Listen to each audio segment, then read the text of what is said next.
India का medical system जल्द ही collapse होने वाला है। 9 मार्च 2016 को इंडिया की पार्लियामेंट्री कमेटी ने यह ओपनली एक्सेप्ट किया। जी न्यूज में पब्लिश्ड एक रीसेंट स्टडी के हिसाब से इंडिया में बस गेस करो कितने परसेंटेज सर्जरीज फेक की जाती होगी। Well, a freaking 44% surgeries fake की जा रही है। मतलब almost half of the surgeries completely unwanted होती है, सिर्फ पैसे कमाने के मकसद से की जा रही है। इसी रिपोर्ट ने इन सर्जरीज को बाइफर्केट करके भी बताया था कि कौन सी सर्जरियां हैं। इंडिया में होने वाले 55% heart surgeries, 48% uterus surgeries, 47% cancer surgeries, 48% knee replacement surgeries, 45% C section surgeries completely unnecessarily हो रहे हैं, सिर्फ पैसे ऐंठने के मकसद से।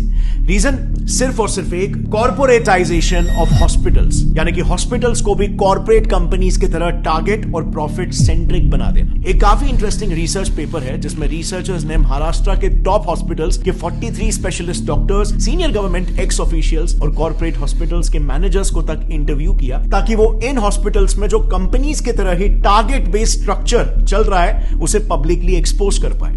And the results were shocking. So, सबसे पहले तो सैलरीज की बात करते हैं।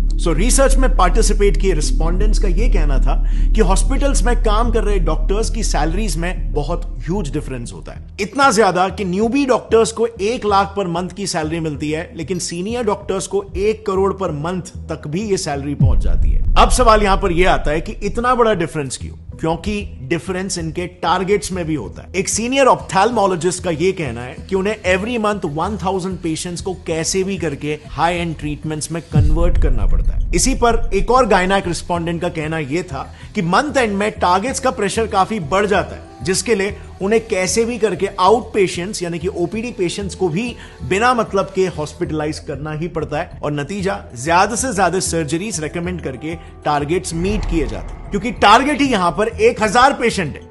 अब आप खुद ही सोचो, हर हॉस्पिटल में, हर डिपार्टमेंट, जैसे ऑप्थेल्मोलॉजी में ही ले लो, उसमें मिनिमम 5 से 6 डॉक्टर्स होते हैं और सबको सिमिलर टारगेट्स दिए जाते हैं। तो just imagine hospitals profit and our loss. And by the way, these targets are taken very seriously. उसी रिसर्च में कई सारे सीनियर डॉक्टर्स का यह कहना था कि अगर कोई डॉक्टर अपने टारगेट्स को लगातार 2 महीनों तक मिस करता है तो बिल्कुल कॉर्पोरेट्स जैसा ही उसको वर्बल वार्निंग मिल जाएगी या फिर एक मेमो दिया जाएगा, और उसके बाद भी अगर टारगेट्स मीट नहीं होते तो of course tata bye bye. So आप यहां पर देख सकते हो हॉस्पिटल इंडस्ट्री कैसे एक सर्विस इंडस्ट्री होनी चाहिए, जिसमें कस्टमर, पेशेंट टॉप प्रायोरिटी होना चाहिए, बट यहां पे प्रॉफिट टॉप प्रायोरिटी हो जा रहा है। और bye the way, in targets का ट्रैक भी हॉस्पिटल हायर्ड मैनेजमेंट प्रोफेशनल्स यानी कि एमबीएस, जो कि बड़े बड़े एमएनसीज में ऑपरेटिंग ऑफिसर्स, एग्जीक्यूटिव, सुपरवाइजर्स ऐसे काम करते हैं। ये लोग बकायदा डॉक्टर्स के इन टारगेट्स का ट्रैक रखते हैं, एंड ऑफ कोर्स यहां पर डॉक्टर्स भी उतने ही डेडिकेशन के साथ ये टारगेट्स को पूरा करते हैं, क्योंकि जैसे हमने देखा उनकी सैलरी बहुत ही हाई होती है। लेकिन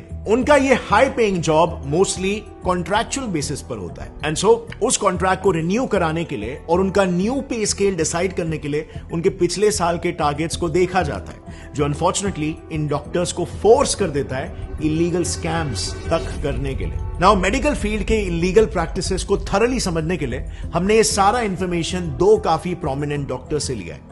पहला है Padma Bhushan and Padma Vibhushan awardee doctor B M Hegde, जो उन्होंने एक आर्टिकल लिखा था, उस आर्टिकल का रेफरेंस है। और दूसरा रेफरेंस हमने लिया है एक बुक से called dissenting diagnosis by doctor Arun Gadre and doctor Abhay Shukla. लेकिन काफी ढूंढने के बावजूद भी हमें यह बुक ऐसे पब्लिकली अवेलेबल नहीं मिली, लेकिन हमें बिजनेस इनसाइडर का एक आर्टिकल मिल गया जिसमें उस बुक के कुछ मेन एक्सर्प्ट्स अवेलेबल है। Starting with the first scam, जो इतना घिनौना है कि इंसानियत भी काइंड ऑफ शर्मा जाए। Keeping dead patients alive. Times of India ने ऐसे कई सारे केसेस पर एक रिपोर्ट पब्लिश की है जिसमें डॉक्टर्स डेड पेशेंट्स को भी जिंदा बताकर उनके ट्रीटमेंट्स चालू रखते हैं, ताकि ज्यादा से ज्यादा पैसे बनाए जा सके, और फिर अंत में जाकर सच्चाई पब्लिक करते हैं। टीओआई में ही पब्लिश्ड एक केस में एक हॉस्पिटल ने पेरेंट्स को बिना बताए उनके 14 साल के ब्रेन डेड बच्चे को 1 महीने तक वेंटिलेटर पर रखा।